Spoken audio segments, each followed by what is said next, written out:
সকাল প্রিয় দর্শক, চ্যানেল 24 এর নিয়মিত স্বাস্থ্য বিষয়ক আয়োজন নাফকো ফার্মা পিএলসি নিবেদিত সুস্থতায় প্রতিদিন থেকে সবাইকে আমন্ত্রণ জানাচ্ছি।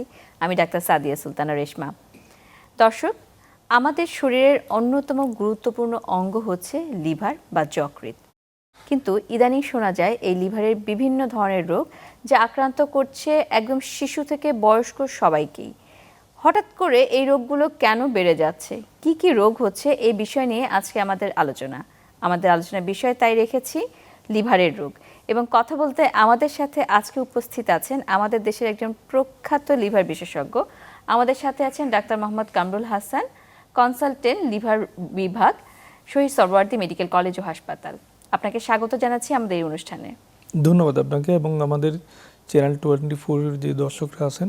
আমরা লিভারের বিভিন্ন ধরনের সমস্যার কথা ইদানিং শুনতে পাই। আগে শোনা যেত বয়স্কদের লিভার পচে যাচ্ছে বা তাদের লিভারে বিভিন্ন ধরনের ক্যান্সার হচ্ছে, কিন্তু ইদানিং শুনি প্রায় সবাই, সেটা বাচ্চা থেকে শুরু করে বয়স্ক, মহিলা, পুরুষ, একটু অল্প বয়সী সবারই হচ্ছে। কারো কারো লিভারে হেপাটাইটিস হচ্ছে, কারো লিভারে চর্বি জমে যাচ্ছে, ইত্যাদি ইত্যাদি। তো সামগ্রিক চিত্রটি কি, হঠাৎ করে এরকম বেড়ে যাওয়ার পিছনে কারণ কি? ধন্যবাদ আপনাকে, খুব গুরুত্বপূর্ণ প্রশ্ন। আমাদের দেশে আমরা যদি বর্তমান প্রেক্ষিতে চিন্তা করি যে আমাদের যে লিভার ডিজিজটা কেন বাড়ছে, আমি যদি এটার সংক্ষেপে বলি, মানুষের সচেতনতা বাড়ছে মানুষের স্বাস্থ্য নিয়ে, যার কারণে স্ক্রিনিংটা বেশি হচ্ছে এবং ডায়াগনোসটা বেশি হচ্ছে। লিভার রোগী আপনার সবসময় কিন্তু বেশি ছিল। এখন আমাদের যেটা হচ্ছে, আমাদের স্বাস্থ্য ব্যবস্থাটা অনেক ডেভেলপড, যার কারণে আমাদের রুগীরা খুব সহজেই রোগ নির্ণয় করার সুযোগ পাচ্ছে, ডাক্তার দেখাতে পারছে এবং সহজেই ডায়াগনোসটা হচ্ছে। আমি যদি আমাদের দেশের সামগ্রিক চিন্তাটা করি, যে আমরা বর্তমানে যে রোগটা আমরা বেশি পাচ্ছি সেটা হচ্ছে ফ্যাটি লিভার, যেটাকে আমরা বলি যে metabolic associated fatty liver disease. এছাড়া আমাদের আগে থেকে যে রোগীগুলো ছিল, যেমন ক্রনিক লিভার ডিজিজের মধ্যে chronic hepatitis B virus infection, hepatitis C virus infection, এর মধ্যে লিভার সিরোসিস, এবং অ্যাকুট হেপাটাইটিসের মধ্যে অ্যাকুট এ ভাইরাস এবং ই ভাইরাস হেপাটাইটিস, এগুলো আমাদের দেশে আগে থেকেই ছিল, এখনও আছে। বাট আমরা যেটা বেশি এখন পাচ্ছি যে ফ্যাটি লিভার ডিজিজ এবং লিভার ক্যান্সার, এই দুটো আমাদের দেশে এখন দিন দিন বাড়ছে। জি, ধন্যবাদ। তো একটু পিছন থেকেই আসি, আপনি হেপাটাইটিসের কথা বলছিলেন। হেপাটাইটিসের মধ্যে বলছেন যে বিভিন্ন ধরন আছে, এবং হেপাটাইটিসের কথা শুনলে কিন্তু একটু আতঙ্কগ্রস্ত হয়েই পড়ে সাধারণ মানুষ। তো এই ব্যাপারে একটু জানতে চাই, এটি আসলে কি ধরনের রোগ? হেপাটাইটিস হচ্ছে লিভারের প্রদাহ। যখন এই লিভারের সেলগুলো আপনার প্রদাহ হয়, যেটাকে আমরা হেপাটাইটিস বলি, এটা আপনার ইনফেক্টিভ কজ হতে পারে, নন ইনফেক্টিভ কজ হতে পারে। আমরা যদি ইনফেক্টিভ কজ চিন্তা করি, ওটাকে আমরা আবার দুই ভাগে ভাগ করি, যে অ্যাকুট ইনফেকশন না ক্রনিক ইনফেকশন। অ্যাকুট ইনফেকশনের মধ্যে আমরা আবার বেশি কমনলি আমরা যেটা পাই অ্যাকুট ভাইরাল হেপাটাইটিস, এই দিন যে ইনফেকশনটা হয় এর মধ্যে কমনলি হেপাটাইটিস এ এবং ই ভাইরাস দিয়ে, এবং বি ভাইরাস দিয়ে অ্যাকুট ইনফেকশন হয় এটা খুবই কম, বাট অ্যাকুট এ এবং ই ভাইরাস দিয়ে আমরা বেশি পাই। আর ক্রনিক ইনফেকশন যেগুলো বা ক্রনিক হেপাটাইটিস যেটা হয়, এটা হেপাটাইটিস বি এবং সি দুটোই করতে পারে। তাছাড়া আমরা ফ্যাটি লিভার যেটা আমরা পাই, ফ্যাটি লিভার দিয়ে ন্যাশ বা ম্যাশ বলি আমরা, মেটাবলিক অ্যাসোসিয়েটেড স্টেটো হেপাটাইটিস, সেটা দিয়ে আপনার ক্রনিক হেপাটাইটিস হয়। আচ্ছা, এই হচ্ছে আমরা অ্যাকুট এবং ক্রনিক হেপাটাইটিস যেটা আমি বললাম। তো আমরা যে সাধারণত যে ধরনের হেপাটাইটিসের কথা শুনি, বা সাধারণ ভাষায় যাকে বলে জন্ডিস, এটি আসলে কোন ধরনের মধ্যে পড়ে যায়? আচ্ছা, আমাদের সাধারণ মানুষদের মধ্যে একটা ভ্রান্ত ধারণা আছে যে ওনারা অনেক সময় যখন হেপাটাইটিস বি ভাইরাস ইনফেকশন হয়, অথবা যদি হেপাটাইটিস সি ভাইরাস থাকে, দেখা যাচ্ছে যে ডাক্তারের কাছে বা সাধারণ জনের কাছে বলে যে আমার জন্ডিস হয়েছে। আসলে জন্ডিসটা কোনো আসলে রোগ না, এটা একটা লিভারের রোগের উপসর্গ। রক্তের বিলিরুবিনটা যখন আমরা বেড়ে যায় তখন আমরা এটাকে জন্ডিস বলি। কিন্তু হেপাটাইটিস বি ভাইরাস ইনফেকশন যখন থাকে তখন আমরা এটাকে বলি যে chronic hepatitis B virus infection বা হেপাটাইটিস সি ভাইরাস ইনফেকশন। হয়তো রোগীরা মেডিকেল টার্মটা নিজেরা ইউজ করতে পারে না, যার কারণে এটা বলতে পারে না, কিন্তু বেশিরভাগ ক্ষেত্রে রুগী বলে স্যার আমার জন্ডিস হয়েছে। তখন আমরা দেখি যে রুগীর হিস্ট্রি নিয়ে ফাইলপত্র যখন সার্চ করে দেখি সে অ্যাকচুয়ালি ক্রনিক হেপাটাইটিস বি বা সি ভাইরাস ইনফেকশনের পেশেন্ট। হেপাটাইটিস বি আর সি হচ্ছে ক্রনিক, আবার অনেকের আছে হঠাৎ করে হচ্ছে জ্বর হচ্ছে, পেটে ব্যথা হচ্ছে, এদেরকেও বলা হয় যে এদের হচ্ছে হেপাটাইটিস হয়েছে। এটা কি ওই বিসি এর মধ্যে পড়ছে? ধন্যবাদ আপনাকে। বি এবং সি দিয়ে সাধারণত আমরা বি দিয়ে কিছু অ্যাকুট কেস পাই, তবে সি দিয়ে অ্যাকুট ইনফেকশন রেয়ার। অ্যাকুট যে ইনফেকশনগুলো হয় সাধারণত বাচ্চাদের বা ইয়ং অ্যাডাল্টদের এবং ওল্ডার এজেও হতে পারে, হেপাটাইটিস এ এবং ই ভাইরাস দিয়ে হয়। বাচ্চাদের ক্ষেত্রে আমরা হেপাটাইটিস এ ভাইরাস দিয়ে অ্যাকুট এইচইভি হেপাটাইটিস বলি ওটাকে।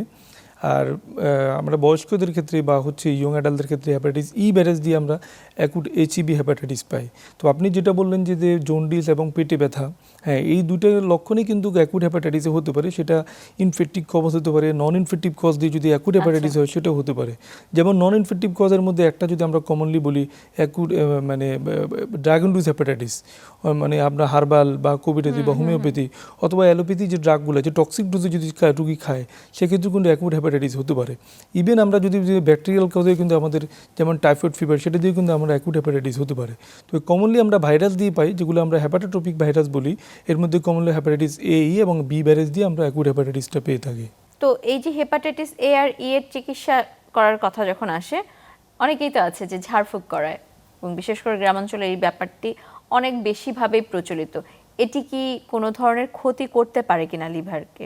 ধন্যবাদ, খুবই গুরুত্বপূর্ণ প্রশ্ন। কারণ এটা আমরা এখনও পাচ্ছি যে এখনও এই মডার্ন যুগে এসেও আমরা অনেক মানুষকে পাই, ইভেন শহরের মানুষদের মধ্যে এটা দেখা যাচ্ছে যে তারা দেখা যাচ্ছে যে যখন অ্যাকুট হ্যাপাটাইটিস হয় বা জন্ডিস হয়, তারা মানে ডক্টরের পরামর্শ নেওয়ার আগেই প্রথমেই দেখে যে আমি একটু কবিরাজি বা হার্বাল ওষুধ খেয়ে দেখি যে জন্ডিসটা কমে কিনা। এটা যেটা হয় এই ক্ষেত্রে যে হিতে বিপরীত হয়। আমার স্পন্টেনিয়াসলি যে আমার বডি ফাইট করে বা বডির ইমিউনিটি যখন আমার এই জন্ডিসটাকে রিজলভিং করার কথা, আমরা বলি যে অ্যাকুট হ্যাপাটাইটিস এবং যখন হয় বা অ্যাকুট এ ভাইরাস বা ই ভাইরাস দিয়ে যখন ইনফেকশন হয়, সাধারণত 6 to 8 উইকস বা 4 to 6 এর মধ্যে এটা স্পন্টেনিয়াসলি রিজলভ হয়ে যায়। আপ টু 6 মান্থ পর্যন্ত থাকতে পারে, সেটা রেয়ার। 4 to 6 এর মধ্যে রিজলভ হয়। কিন্তু বেশিরভাগ ক্ষেত্রে অনেক রোগীরা যখন এই হার্বালটা খায় বা কবিরাজি ওষুধ খায়, সেক্ষেত্রে যেটা হয় এই হার্বাল বা কবিরাজি ওষুধের এগুলা লিভারে ড্রাগ ইনডিউস লিভার ইঞ্জুরি করে। যখন এক্সট্রা মানে ভাইরাল হ্যাপাটাইটিসের সাথে যখন extra liver injury by the drug বা হার্বাল দিয়ে হয়, তখন যেটা হয় পেশেন্টের জন্ডিসটা আরও বেড়ে যায়, ইভেন পেশেন্টের লিভার ফেলিওর পর্যন্ত হতে পারে। আচ্ছা, তার মানে তো খুব সাধারণ একটা রোগ খুব খারাপ অবস্থা নিয়ে যেতে পারে। এই অবস্থাটি বি এবং সি এর ক্ষেত্রে হয় কিনা? হ্যাঁ, বি এবং সি দুটোর ক্ষেত্রে সি ভাইরাস আমি আগে বলেছি আপনাকে যে সি ভাইরাস দিয়ে সাধারণত অ্যাকুট ইনফেকশন হয় না, রেয়ারলি হয়। তবে বি ভাইরাস দিয়ে কিন্তু অ্যাকুট ইনফেকশন হয়। এবং আমাদের বি ভাইরাস যে যখন অ্যাকুট ইনফেকশন বা জন্ডিস নিয়ে আসে, 95% কেসে বি ভাইরাস কিন্তু আপনার কিউর হয়ে যায়। 5% কেসে বি ভাইরাস যখন অ্যাকুট ইনফেকশন হয়, সেটা কিন্তু chronic hepatitis B virus infection হতে পারে। এবং সেটা যখন 6 মান্থের বেশি যখন হ্যাপাটাইটিস বি ভাইরাসের সারফেস অ্যান্টিজেন আমরা ব্লাডে পাবো, তখন বলবো আমরা ক্রনিক ইনফেকশন। সেম জিনিসটা হ্যাপাটাইটিস বি ভাইরাসের ক্ষেত্রে আরও ডেঞ্জারাস। সেটাকে আমরা অ্যাকুট এবং ক্রনিক লিভার ফেলিওর বলি। একটা পেশেন্ট যখন unknown hepatitis B virus infection থাকে, হয়তো তার আন্ডারলাইং লিভারে ফাইব্রোসিস অথবা সিরোসিস আছে। এই ধরনের রোগীগুলো যখন অ্যাকুট হ্যাপাটাইটিস বি ভাইরাস ইনফেকশনের সাথে আবার যখন তার একটা ড্রাগ ইনডিউসড লিভার ইনজুরি হয়, তখন এটাকে আমরা অ্যাকুট এবং ক্রনিক লিভার ফেলিওর বলি। সেটা অ্যাকুট লিভার ফেলিওর হিসেবে আরও বেশি ডেঞ্জারাস, আরও বেশি কমপ্লিকেটেড। আচ্ছা, রোগগুলো হচ্ছে, এটি কি সংক্রমণ জাতীয় রোগ? হ্যাঁ, ধন্যবাদ আপনাকে।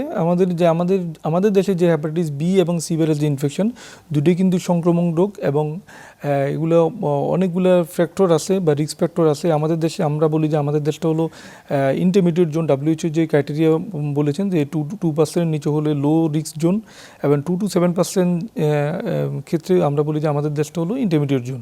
তো ইন্টারমিডিয়েট রিস্ক জোনে আমরা যে সংক্রমণের যে মেইন কারণ আমাদের দেশে আমরা বলি যে maternal transmission, mother to child transmission, এটা একটা ইম্পর্টেন্ট। এরপর হচ্ছে আমরা যদি অনিরাপদ যদি ব্লাড ট্রান্সমিশন হয়, সেখান থেকে হতে পারে অনিরাপদ যৌন সম্পর্ক হতে পারে। এছাড়া কেউ যদি নিডেল রেজর এগুলো যদি শেয়ার করে, এছাড়া আমরা বলি যে ড্রাগ অ্যাবিউজাররা, এছাড়া যে ডায়ালাইসিসের পেশেন্ট খুব ইম্পর্টেন্ট। আমরা ডায়ালাইসিসের পেশেন্ট অনেক পেশেন্টের ক্ষেত্রে hepatitis B virus infection, C virus infection পাই। এছাড়া যারা ক্রনিক ব্লাড ট্রান্সমিশন করে, যেমন থ্যালাসেমিয়ার পেশেন্ট যারা সবসময় ব্লাড ট্রান্সমিশন করে, তাদের ক্ষেত্রে বি ভাইরাস এবং সি ভাইরাসের ইনফেকশনের রিস্কটা অনেক বেশি। তো এই হেপাটাইটিস বি এবং সি এর কথা আগে শুনতাম যে এর কোনো চিকিৎসা নেই, কিন্তু ইদানিং দেখা যাচ্ছে যে না, বলা হয় যে এদেরও চিকিৎসা আছে। এই ব্যাপারে একটু জানতে চাই। ধন্যবাদ আপনাকে। হ্যাপাটাইটিস আমি যদি প্রথমে বলি হ্যাপাটাইটিস বি ভাইরাস, একসময় হ্যাপাটাইটিস বি ভাইরাসের যে ড্রাগগুলো ছিল, বাট এখন এত বেশি মানে ভালো ড্রাগ আসছে এখন হ্যাপাটাইটিস বি ভাইরাসে আমরা যদি ট্রিটমেন্ট শুরু করতে পারি, তাহলে আমরা অনেক দিন পর্যন্ত হয়তো ভাইরাসটাকে আমরা একবারে নেগেটিভ করতে পারবো না, কিন্তু ভাইরাসের যে ডিএনএ লেভেলটা ব্লাডে থাকে সেটাকে আমরা আনডিটেক্টেড করতে পারি। যে ওষুধগুলো এখন বাজারে আসে, এগুলো শুরু করার 3 থেকে 6 মাসের মধ্যে পেশেন্টের ম্যাক্সিমাম ক্ষেত্রে 95% হচ্ছে এই ড্রাগগুলো রেসপন্স করে এবং ভাইরাসের ডিএনএটা আনডিটেক্টেড হয়ে যায়। আর সি ভাইরাসের ক্ষেত্রে সবচেয়ে সুখবর হচ্ছে সি ভাইরাসের ক্ষেত্রে এটা এখন কিউরেবল। আমরা সি ভাইরাসের যে ওষুধগুলো আমাদের দেশে প্যান জেনোটাইপিং যে ওষুধটা পাওয়া যায়, এটা এখন অ্যাভেলেবেল আমাদের দেশে। ইভেন আমাদের গভর্নমেন্ট থেকেও এই ভাইরাসের ওষুধটা অনেকদিন ধরে সাপ্লাই ছিল, হয়তো এখনও লিমিটেডভাবে সাপ্লাই আছে। সি ভাইরাসের ক্ষেত্রে আমরা একটা নির্দিষ্ট টাইমে ওষুধ দিয়ে থাকি রুগীদের, ওই ওষুধ খেলে সি ভাইরাসের রুগীরা সম্পূর্ণরূপে ভালো হয়ে যায়। তো হেপাটাইটিস বি এবং সি এর ক্ষেত্রে অবশ্যই আশাব্যঞ্জক কথা, কারণ একটি সময় গিয়ে দেখা যেত এরকম যে এই হেপাটাইটিস বি ধরা পড়েছে এবং তার কোনো চিকিৎসা নেই এবং তাকে একটু আলাদা করে রাখা হতো। সেই ব্যাপারটা একটু জানতে চাই, আলাদা করে রাখার ব্যাপারটা কি এখনো আছে কিনা? না, ধন্যবাদ আপনাকে। এটা আসলে স্টিগমাটা অনেক সময় ছিল, বাট এখনও কিছু কিছু জায়গায় স্টিগমাটা আছে এবং অনেক ক্ষেত্রে দেখা যাচ্ছে জব রিক্রুটমেন্টের ক্ষেত্রে বা হচ্ছে পেশেন্ট ট্রিটমেন্টের ক্ষেত্রে অথবা বিদেশ যাওয়ার ক্ষেত্রে এই জিনিসগুলো এখনও দেখা যাচ্ছে যে রুগীদের একটা বাধা হিসেবে দাঁড়ায়। আমরা রুগীদের যেটা বলি যে আমরা সবসময় বলি যে আপনি যখনই পজিটিভ হবেন আপনার ফ্যামিলিকে অবশ্যই স্ক্রিনিং করতে হবে যে ফ্যামিলি মেম্বার বাকিদের আছে কি না। আমরা রুগীদের বলি আপনি একসাথে থাকবেন, একই থালা বাসনে খাবেন, একসাথে ঘুমাবেন, এটা এই ক্ষেত্রে কিন্তু আপনার ভাইরাসটা ট্রান্সমিট হবে না একজনের কাছ থেকে আরেকজনে। আমরা রুগীদের বলি যে আপনার ব্যবহার করা সিরিঞ্জ, কাঁচি, ব্লেড, রেজার এগুলো যদি অন্য কেউ, টুথব্রাশ যদি অন্য কেউ ইউজ না করে, আপনি কাউকে রক্ত দিবেন না এবং আপনার যে পার্টনার আছে ওনাকে অবশ্যই হেপাটাইটিস বি ভাইরাস চেক করে ওনাকে 3 ডোজ হেপাটাইটিস বি ভাইরাসের ভ্যাকসিন দিয়ে তারপর উনি মেলামেশা করতে পারবে। অথবা হচ্ছে উনি যদি আর এই আগে থেকে যদি ভ্যাকসিন না নিয়ে থাকে ওনাকে অবশ্যই ভ্যাকসিনেটেড করে নিতে হবে। জি অবশ্যই। তো হেপাটাইটিস বি এর কথা শুনলাম, সি এর কথা শুনলাম, হেপাটাইটিস এ এবং ই এর কথা একটু আগে বলছিলেন, তাদের ক্ষেত্রে চিকিৎসা কি রকম? হেপাটাইটিস এ এবং ইর ক্ষেত্রে আমরা বলি যে যখন বেশিরভাগ ক্ষেত্রে সাধারণত বাচ্চারা বা হচ্ছে ইয়ং অ্যাডাল্ট বা ওল্ডার এজেও আমরা পাই হেপাটাইটিস এ দিয়ে। হেপাটাইটিস এ দিয়ে আমরা প্রথমে রুগীকে আশ্বস্ত করি, যে কাউন্সিলিং করি যে আপনি সম্পূর্ণরূপে সুস্থ হয়ে যাবেন। মেইন চিকিৎসা আমরা বলি যে সম্পূর্ণ বিশ্রামে থাকতে হবে এবং কোনো রকম হার্বাল কবিরাজি ওষুধ খাবে না। প্যারাসিটামল জাতীয় ওষুধগুলো আমরা লিমিটেড ডোজে দিয়ে থাকি যদি পেশেন্টের হাই ফিভার থাকে, এবং আমরা পেশেন্টকে বেড রেস্টে থাকতে বলি এবং আমরা পেশেন্টকে কিছু ডেঞ্জার সাইন বলে দিই যে এই ডেঞ্জার সাইনগুলো যদি আসে আপনি অবশ্যই হসপিটালে ভর্তি হবেন। যেমন অনেক পেশেন্টের ইন্টারটেবল ভমিটিং থাকে হেপাটাইটিস এ ভাইরাসের সাথে, যদি এরকম বমি হয় যে পেশেন্ট খেতে পারতেছে না তখন তার হসপিটালাইজেশন লাগবে। পেশেন্ট যদি আন্ডারলাইন যদি ক্রনিক ডিজিজ থাকে যেমন ডায়াবেটিস আছে, হাইপারটেনশন আছে, অথবা কোনো প্রেগনেন্ট লেডি যদি হেপাটাইটিস এ এবং ই ভাইরাস দিয়ে ইনফেকশন হয় তাদের ক্ষেত্রে আমরা বলি আপনার অবশ্যই হসপিটালাইজেশন বা হসপিটালে ভর্তি হওয়া লাগবে। তো এই ধরনের রোগগুলো যেগুলো সংক্রমণ জাতীয় রোগ, হেপাটাইটিসের কথা আপনি বলছিলেন, এগুলোর ক্ষেত্রে কি কোনো প্রতিষেধক আছে কিনা? আমরা যেমন আমাদের দেশে হেপাটাইটিস বি ভাইরাসের ক্ষেত্রে আমরা যদি বলি, যেটা আমি commonly hepatitis B virus infection আমাদের দেশে কমন ক্রনিক ডিজিজ, যেটা দিয়ে লিভার সিরোসিস এবং লিভার ক্যান্সার হয়ে থাকে। আমাদের দেশে আমাদের সরকার, আমাদের বাংলাদেশ সরকার 2003 সাল থেকে ইপিআই শিডিউলের মধ্যে হেপাটাইটিস বি ভাইরাসটা ইনক্লুড করে আমরা পেন্টাভ্যালেন্ট যে ভ্যাকসিনটা আমরা দিয়ে থাকি ওইখানের মধ্যে ডিপথেরিয়া, বার্টুলেন্স, টিটেনাস এর সাথে হিমোপ্লাস ইনফ্লুয়েঞ্জা এবং হেপাটাইটিস বি ভাইরাসের ভ্যাকসিনটা আমরা 3 ডোজ ভ্যাকসিনটা আমরা সাধারণত ইপিআই শিডিউলে দিয়ে থাকি। এবং এই ইপিআই শিডিউলে আমাদের সরকারের যে 95% কিন্তু আমরা কাভারেজ করেছি ইপিআই শিডিউলে। আর হেপাটাইটিস সি ভাইরাসের ক্ষেত্রে এখন পর্যন্ত কোনো ভ্যাকসিন আবিষ্কার হয় নাই। এটার ক্ষেত্রে আমাদের যে সতর্কতাগুলো আমি বললাম, যেগুলো যদি আমাদের রিস্ক অফ ট্রান্সমিশন যে রিস্কগুলো থাকে সেগুলো আমাদেরকে মেনে চলতে হবে। বাট হেপাটাইটিস বি ভাইরাসের ক্ষেত্রে আমাদের এই যে সতর্কতামূলক যে ব্যবস্থা সেগুলোর সাথে আমাদের যদি ভ্যাকসিন নিয়ে থাকি আমরা, তাহলে কিন্তু আমাদের 90% ক্ষেত্রে কিন্তু আমরা হেপাটাইটিস বি এর যে লং টার্ম কমপ্লিকেশন সেটা আমরা কিন্তু প্রিভেনশন করতে পারবো। তো হেপাটাইটিস এর ক্ষেত্রে কি কোনো প্রতিষেধক বা কিছু আছে কিনা? হেপাটাইটিস এর ক্ষেত্রেও আমরা এবং এর ক্ষেত্রেও কিন্তু আমাদের ভ্যাকসিন পাওয়া যায়। সেক্ষেত্রে আমরা সাধারণত ওই ভ্যাকসিনগুলো আমাদের দেশে ইপিআই শিডিউলও নাই, কিন্তু আমাদের অনেক প্রাইভেট সেক্টরে হেপাটাইটিস এর ভ্যাকসিন দিয়ে থাকে। এটা কতটুকু কার্যকর হবে? হেপাটাইটিস এর ভ্যাকসিনটা অনেকটা কার্যকর। এটা আমরা যে ভ্যাকসিনগুলো দিয়ে থাকি আমরা বলি যে বাচ্চাদের ক্ষেত্রে আমরা এখনও আমরা অ্যাডভাইস করি অনেক জায়গায়, যারা হচ্ছে হায়ার ক্লাস সোসাইটিতে থাকে তাদেরকে একটু কস্টলি বিধায় আমরা বলি যে হ্যাঁ দিতে পারে। সাধারণত এই ভাইরাসগুলোর সাথে যে রোটাভাইরাল ভ্যাকসিন এগুলো পাওয়া যায়, এগুলো দিয়ে থাকতে হয়। হ্যাঁ, এগুলো অনেকটাই কার্যকর। আমাদের দেশে যেহেতু ওভার ক্রাউডেড এরিয়া ঢাকা শহরে, এদের ক্ষেত্রে অনেকেই কিন্তু হেপাটাইটিস এই ভাইরাসের ভ্যাকসিনটা নিয়ে থাকে। তো হেপাটাইটিস নিয়ে অনেক কথা হলো, আরেকটি রোগ নিয়ে একটু কথা বলতে চাই, তা হচ্ছে গিয়ে লিভারে চর্বি জমে যাওয়া বা যেটাকে ফ্যাটি লিভার ডিজিজ বলে। ইদানিং এই সমস্যাটি বিশেষ করে আল্ট্রাসাউন্ড করতে গেলে দেখা যায় প্রায় সব মহিলার মধ্যে এই রোগটি আছে।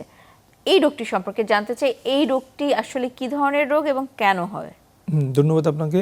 খুবই গুরুত্বপূর্ণ প্রশ্ন বর্তমান প্রেক্ষিতে, যে ফ্যাটি লিভার ডিজিজ, যেটাকে সাধারণ ভাষায় আমরা ফ্যাটি লিভার ডিজিজ বলি, কিন্তু আমাদের মেডিকেল টার্মে আমরা বলি যে metabolic associated fatty liver disease বা MAFLD। আচ্ছা, আমাদের দেশে আমরা যদি বলি আসলে এই ফ্যাটি লিভার ডিজিজটা কি, ফ্যাটি লিভার ডিজিজটা হলো আমাদের বডির প্রত্যেকটা অর্গানে কিন্তু আপনার ফ্যাট বা চর্বি থাকে, এবং লিভারে কিন্তু 5% চর্বিটা মানে বডিতে নর্মালিই থাকে, এবং এই 5%-এর বেশি যখন চর্বি লিভারে লিভার সেলের মধ্যে জমে তখন এটাকে আমরা ফ্যাটি লিভার ডিজিজ বলি। এই ফ্যাটি লিভার ডিজিজটা এই কারণেই বলা হয় যে এটা অ্যাকচুয়ালি ফ্যাটি লিভার ডিজিজের যে যখন ফ্যাটটা জমে এটাকে আমরা সিম্পল ফ্যাটি লিভার থেকে প্রথমে সিম্পল ফ্যাটি লিভার, সেখান থেকে স্টেটো হ্যাপাটাইটিস, সেখান থেকে অ্যাডভান্স ফাইব্রোসিস, সেখান থেকে সিরোসিস এবং ফাইনাল লিভার ক্যান্সার, এভাবে স্টেপ বাই স্টেপ কিন্তু ফ্যাটি লিভার ডিজিজটা আপনার মানে সামনের দিকে আগায়। আর ফ্যাটি লিভার ডিজিজটা আমাদের দেশে আমরা যদি বর্তমান প্রেক্ষিতে বলি, আমাদের দেশে প্রায় 4 কোটি মানুষ এই ফ্যাটি লিভার ডিজিজে আক্রান্ত। আমাদের দেশে আমাদের দেশে 33% মানুষ এই ফ্যাটি লিভার ডিজিজ, মানে 100 জনে প্রায় 33 জন, এবং আরও সংক্ষেপে যদি আমি বলি প্রতি 3 জনে 1 জন মানুষ এই ফ্যাটি লিভার ডিজিজে আক্রান্ত। তো এই যে সংখ্যাটি এত বেশি, 33 জন 100 জনের মধ্যে, তার মানে তো বলা যায় যে জনসংখ্যার 1/3 আক্রান্ত হচ্ছে। এত বেশি হওয়ার পিছনে কি কোনো কারণ আছে? এটার মূল কারণ হচ্ছে আমরা যদি চিন্তা করি যে আমাদের এখন সিডেন্টারি লাইফস্টাইল, এটা খুবই ইম্পর্টেন্ট। যে সিডেন্টারি লাইফস্টাইলের কারণে আমাদের অবেসিটি হচ্ছে, আমাদের ইনসুলিন রেজিস্ট্যান্স ডেভেলপ করছে, এছাড়া আমাদের ডায়াবেটিস বাড়ছে। এই ডায়াবেটিস একটা important risk factor of the fatty liver disease, সেখান থেকে হচ্ছে হাইপারটেনশন হচ্ছে, ডিসলিপিডিমিয়া হচ্ছে, এবং মানুষের যে খাদ্যাভ্যাসের যে পরিবর্তন, যে মানুষটা এখন বেশি যে আপনার হচ্ছে ফাস্টফুডের দিকে বেশি ঝুঁকছে, বেশি কার্ব নিচ্ছে, বেশি সুগার নিচ্ছে, যার কারণে আমরা এই ফ্যাটি লিভারের ঝুঁকিটা বাড়ছে। ইভেন শহরের চেয়ে গ্রামাঞ্চলের মানুষের মধ্যে এখন ফ্যাটি লিভার ঝুঁকিটা বাড়ছে। তো এই যে ফ্যাটি লিভারের ঝুঁকিটা আপনি বলছেন যে শহর থেকে গ্রামাঞ্চল প্রায় সব জায়গায় হচ্ছে, ডায়াবেটিক রোগীদের ক্ষেত্রে দেখা যায় যে প্রায় সবারই ফ্যাটি লিভার থাকে, এটার সাথে সম্পর্ক কি? হ্যাঁ, ডায়াবেটিস রোগীদের ক্ষেত্রে মেন হচ্ছে ইনসুলিন রেজিস্ট্যান্স থাকে। এই ইনসুলিন রেজিস্ট্যান্স একটা important risk factor for the fatty liver disease. আর ডায়াবেটিস রোগীদের ক্ষেত্রে দেখা যাচ্ছে যে একটা গবেষণা আছে প্রায় 60% মানুষের ফ্যাটি লিভার থাকে। অ্যাকচুয়ালি ডায়াবেটিস রোগীদের যে ফ্যাটি লিভার হচ্ছে তা না, এটা অ্যাকচুয়ালি একটা মেটাবলিক সিন্ড্রোমের পার্ট। আমরা বলি যে মেটাবলিক সিন্ড্রোমের পার্ট হিসেবে পেশেন্টের ডায়াবেটিস আছে, পেশেন্টের ফ্যাটি লিভার আছে, পেশেন্টের হাইপারটেনশন আছে, ডিসলিপিডিমিয়া আছে, পেশেন্টের অবেসিটি আছে, এগুলো সবগুলো কিন্তু একটা মেটাবলিক সাইকেল বা মেটাবলিক সিন্ড্রোমের পার্ট হিসেবে ফ্যাটি লিভার ডিজিজ আছে। ইভেন আমরা এমন রোগী পাই যে পেশেন্টের কখনো ডায়াবেটিস ছিল না, কিন্তু যখন তার ফ্যাটি লিভার ডিজিজ ধরা পড়ে, আমরা যখন মেটাবলিক স্ক্রিনিং করি, এই মেটাবলিক স্ক্রিনিং করতে গিয়ে তার হচ্ছে ডায়াবেটিসটা ধরা পড়ছে। তার মানে এগুলো একটা মেটাবলিক ডিজিজের পার্ট হিসেবে পেশেন্টের ইনসুলিন রেজিস্ট্যান্স গ্রো করে, সেখান থেকে পেশেন্টের দেখা যাচ্ছে ফ্যাটি লিভার হচ্ছে, সেখান থেকে আমরা ডিসলিপিডিমিয়া পাচ্ছি, সেখান থেকে আমরা পেশেন্টের ডায়াবেটিস পাচ্ছি, হাইপারটেনশন পাচ্ছি। তার মানে এগুলো প্রত্যেকটা কিন্তু একটার সাথে একটা রিলেটেড। আপনি যখনই ফ্যাটি লিভার পাবো, আমাকে অবশ্যই পেশেন্টের মেটাবলিক আদার ডায়াবেটিস, হাইপারটেনশন, ডিসলিপিডিমিয়া আছে কিনা এবং তার অবেসিটি আছে কিনা সেটা অবশ্যই সার্চ করতে হবে। আমরা লিভারের কিছু কিছু রোগের সম্পর্কে জানলাম, ফ্যাটি লিভার নিয়ে কথা হচ্ছিল। ফ্যাটি লিভারটা অনেক বেড়ে যাচ্ছে এবং দেখা যাচ্ছে যে এর সাথে তো অন্যান্য বিভিন্ন রোগের সম্পর্ক আছে, যেটা আপনি একটু আগে আলোচনায় বলছিলেন। এই ধরনের রোগ হলে এটি কি পরবর্তীতে কোনো খারাপ কিছুর দিকে যাওয়ার ঝুঁকি আছে কিনা? ধন্যবাদ আপনাকে। আমরা ফ্যাটি লিভার আমাদের দেশে বর্তমানে যে আমরা লিভার সিরোসিসের যে রোগীগুলো পাচ্ছি, আমি প্রথমে খারাপ দিয়ে বলছি যে আমাদের লিভার সিরোসিসের যে রোগীগুলো পাচ্ছি হেপাটাইটিস বি ভাইরাস দিয়ে, এই হেপাটাইটিস বি ভাইরাসের পরে এখন second most common cause of the liver cirrhosis হচ্ছে ফ্যাটি লিভার ডিজিজ।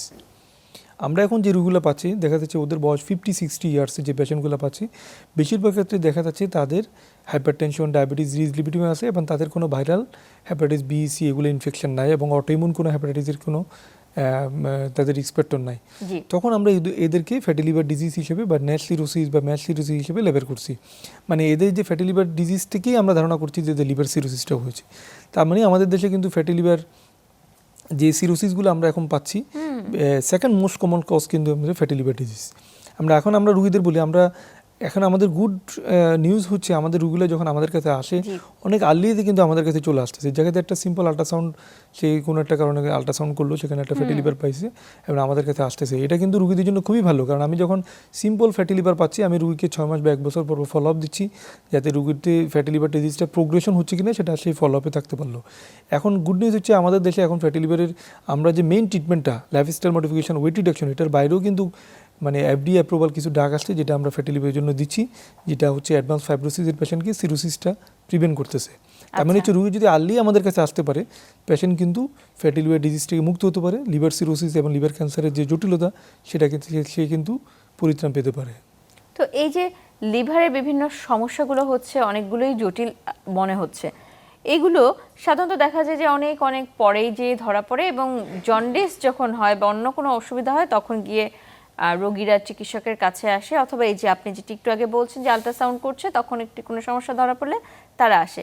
কিন্তু কোনো উপসর্গ দেখলে কি মনে হতে পারে যে এটি লিভারের কোনো রোগ? ক্রনিক যে ইনফেকশনগুলো লিভারে থাকে বা ক্রনিক ডিজিজগুলো বেশিরভাগ ক্ষেত্রে আমরা বলি যে এগুলো সাইলেন্ট থাকে, রোগীরা বুঝতে পারে না।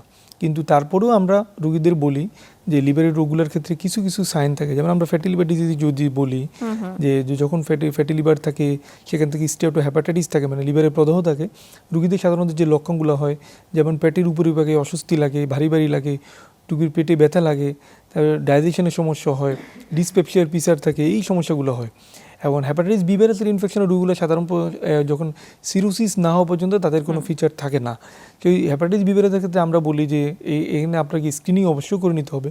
এই স্ক্রিনিং করলে উনি ওই বি ভাইরাসে যখন পজিটিভ থাকবে উনি রেগুলার ফলো আপে থাকবে, তার চিকিৎসা লাগবে কি লাগবে না সেটা আমরা দেখব।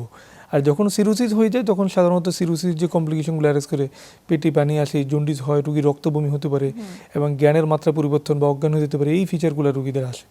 লিভার সিরোসিসকে কেন এত মারাত্মক রোগ হিসেবে ধরা হয়? ধন্যবাদ আপনাকে। লিভার সিরোসিসটা হলো লিভারের, আমরা যদি বলি এন্ডোস্টেসিস লিভার ডিজিজ, যে কোনো ক্রনিক ইনফেকশন লিভারে যখন থাকে অথবা লিভারের একটা ক্রনিক লিভার ডিজিজ যদি থাকে, আমি যদি বলি hepatitis B virus infection, C virus infection, autoimmune liver disease কিংবা হচ্ছে ফ্যাটি লিভার ডিজিজ, এগুলো যদি থাকে এগুলো লং টার্ম কমপ্লিকেশন কিন্তু আপনার লিভার সিরোসিস। তার মানে হচ্ছে লিভার সিরোসিস যখন আসবে বলতে হবে যে এটা কিন্তু এন্ডোস্টেসিস লিভার ডিজিজ প্রায়, মানে লিভারের একবারে শেষ পর্যায়ে। সেক্ষেত্রে আমরা আবার দুই ভাগে ভাগ করি যে এটা কম্পেনসেটেড কেস না ডিকম্পেনসেটেড কেস। কম্পেনসেটেড কেস আমরা বলি যে এখন যে স্টেজে আছে এই স্টেজ থেকে রুগী কিন্তু তার লাইফ লংগিভিটি এখন অনেক বেশি, প্রায় 10 থেকে 12 বছর আমরা বলে থাকি যখন কম্পেনসেটেড স্টেজে থাকে। তার মানে এই জায়গায় যদি সে চিকিৎসা করে সে কিন্তু অনেক দিন ভালো থাকবে। বাট যখন ডিকম্পেনসেটেড স্টেজে চলে যাবে, যে আমরা বলি যে রুগী যদি পেটে পানি চলে আসে, রুগী যদি জন্ডিস চলে আসে, রুগী রক্তবমি হয়, অথবা রুগী অজ্ঞান হওয়ার হিস্ট্রি থাকে, অথবা সে যদি জ্ঞানের মাত্রা পরিবর্তন হয়, সেক্ষেত্রে কিন্তু আমরা বলি যে লংগিভিটি মিনিমাম 2 ইয়ার্স থেকে 3 ইয়ার্স। তো সেক্ষেত্রে কিন্তু তার লাইফ এক্সপেক্টেন্সি অনেক কমে যায়। জি, মানে প্রায় 7 বছরের পার্থক্য হয়ে যাচ্ছে।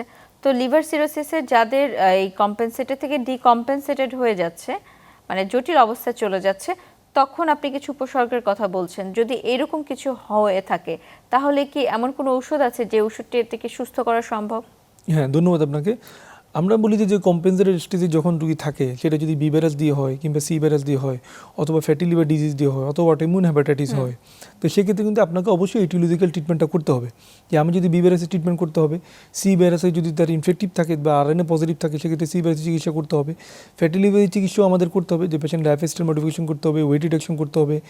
এই আমরা যদি এগুলো করি তাহলে যে আমাদের যে লিভার সিরোসিস যে main complication due to the portal hypertension, লিভারের ভিতর রক্তনালীর যে প্রেশারটা, এই পোর্টাল হাইপারটেনশনের যে কমপ্লিকেশন হয়, পেটে পানি আসে কিংবা পেশেন্টের গলার ভিতরে খাদ্যনালীর যে রক্তনালী ফুলে যায়, সেখান থেকে ব্লিডিং হওয়ার এই রিস্কগুলো আমরা কমে যায়। আমরা যে ওই চিকিৎসাগুলো করতে পারি, রুগী কিন্তু এই কম্পেনসেশন স্টেজ থেকে ডিকম্পেনসেশন স্টেজে যাওয়ার যে সাইনগুলো আমি বললাম সেগুলো কিন্তু হল্ট হয়ে যায় বা সেগুলো ডিলে হয়ে যায়। কারো কারো ক্ষেত্রে বলা হয় যে তার লিভার ট্রান্সপ্লান্ট করতে হবে বা লিভার প্রতিস্থাপন করতে হবে, এই বিষয়টি কি লিভার সিরোসিসের ক্ষেত্রে প্রযোজ্য?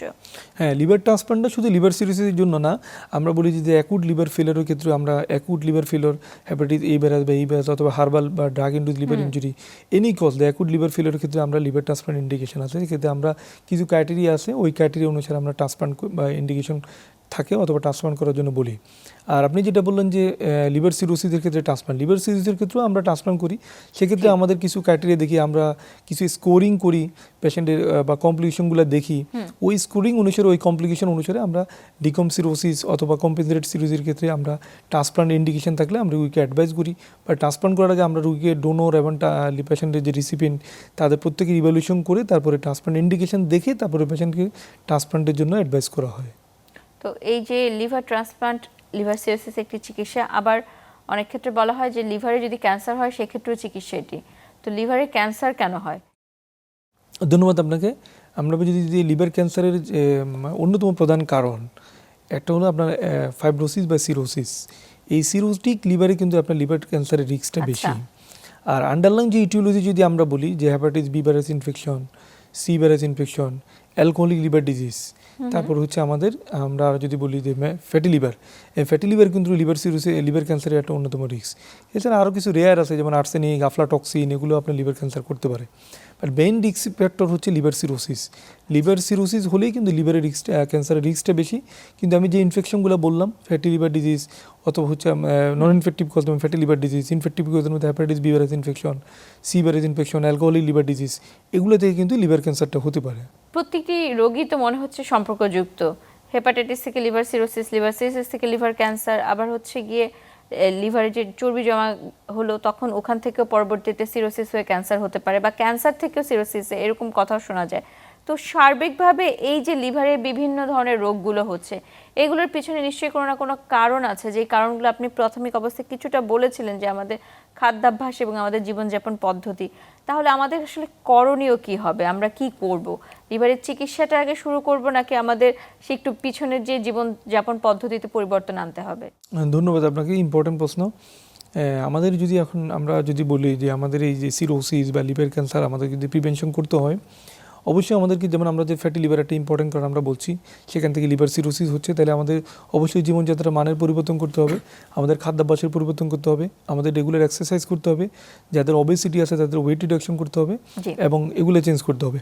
আর যাদের হচ্ছে আমরা বলি যে হ্যাপাটাইটিস বি ভাইরাস বা সি ভাইরাস ইনফেকশন আছে, তাদের ফ্যামিলি হিস্ট্রিতে এই ইনফেকশনগুলো আছে, তাদেরকে অবশ্যই স্ক্রিনিং করতে হবে। যারা হচ্ছে high risk patient, high risk person, যেমন health care worker, medical staff, nurses, যারা ইনভেসিভ প্রসিডিউর করে, অথবা যাদের রিকারেন্ট ব্লাড ট্রান্সফিউশন হিস্ট্রি আছে, ওদের ডায়ালিসিস পেশেন্ট, তাদেরকে অবশ্যই হ্যাপাটাইটিস বি ভাইরাস স্ক্রিনিং করে ভ্যাকসিনেশন করতে হবে। এছাড়া আমাদের তো ইপিআই শিডিউলে আমরা হ্যাপাটাইটিস বি এর ভ্যাকসিনেশন করছি, সেটা কিন্তু একটা ইম্পর্টেন্ট প্রিভেন্টিভ ফ্যাক্টর, যে আমরা ইপিআই শিডিউলে আমরা একটা গ্রস কভারেজ করছি, প্রায় 95% কভারেজ বাই দ্য ইপিআই শিডিউলে। এটাই কিন্তু আমাদের লং টার্ম একটা আউটকাম দিবে ইন ফিউচারে আমাদের বাংলাদেশে। তো এই যে স্ক্রিনিং প্রোগ্রামের আওতা কি আসছে? স্ক্রিনিং প্রোগ্রামে আমরা সাধারণত হ্যাপাটাইটিস বি সারফেস অ্যান্টিজেনটা করি রোগীদের ক্ষেত্রে, সি ভাইরাসের ক্ষেত্রে আমরা হ্যাপাটাইটিস এসবিএসসি অ্যান্টি এসসিবিটা করি। এক্ষেত্রে আমরা যেন ব্লাড ট্রান্সফিউশনের ডব্লিউএইচও যে ম্যান্ডেটরি যে স্ক্রিনিংগুলো, যেমন হ্যাপাটাইটিস বি এবং সি ভাইরাস ইনফেকশন, এইচআইভি, তারপরে সিপিলিস দেখা হয়, এই বি ভাইরাসের ক্ষেত্রে আমরা যখন ব্লাড ট্রান্সফিউশন করি, আমরা অবশ্যই এটা ম্যান্ডেটরিভাবে আমরা স্ক্রিনিংটা করে থাকি যে B virus C virus infection আছে কিনা।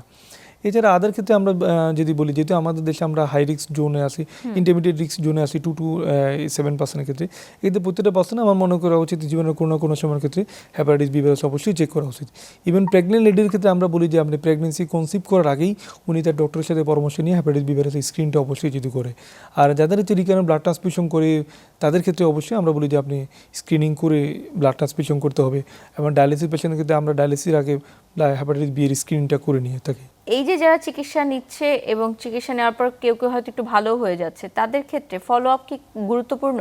অবশ্যই। আমি যদি হ্যাপাটাইটিস বি ক্ষেত্রে চিন্তা করি, যে আমরা যখন ট্রিটমেন্ট শুরু করার পরে যখন আমরা অ্যান্টিভাইরাল ট্রিটমেন্টটা দিয়ে থাকি রুগীকে, আমরা বলি যে আপনি 6 মাস পরে আবার ফলো আপে আসবেন। 6 মাস পরে আমরা আবার রুগীর হ্যাপাটাইটিস বি এর ডিএনএ লেভেলটা দেখি। এখন ইভেন তাই রুগী যদি আমরা দেখি যে ডিএনএ আনডিটেক্টেড বা রুগীর ব্লাডে ডিএনএটা কমে গিয়েছে, তারপরে কিন্তু আমরা ফলো আপে রাখি। এই জন্যই, যেহেতু হ্যাপাটাইটিস বি ভাইরাস ইটসেলফ এটা এসিসি রিস্ক থাকে, এই জন্য আমরা 6 মাস পর রুগীকে বলি আপনি ডক্টরের সাথে পরামর্শ নেবেন। সেক্ষেত্রে পেটের একটা আলট্রাসোনোগ্রাম এবং লিভারের ক্যান্সারের মার্কার পরীক্ষা করা লাগতে পারে।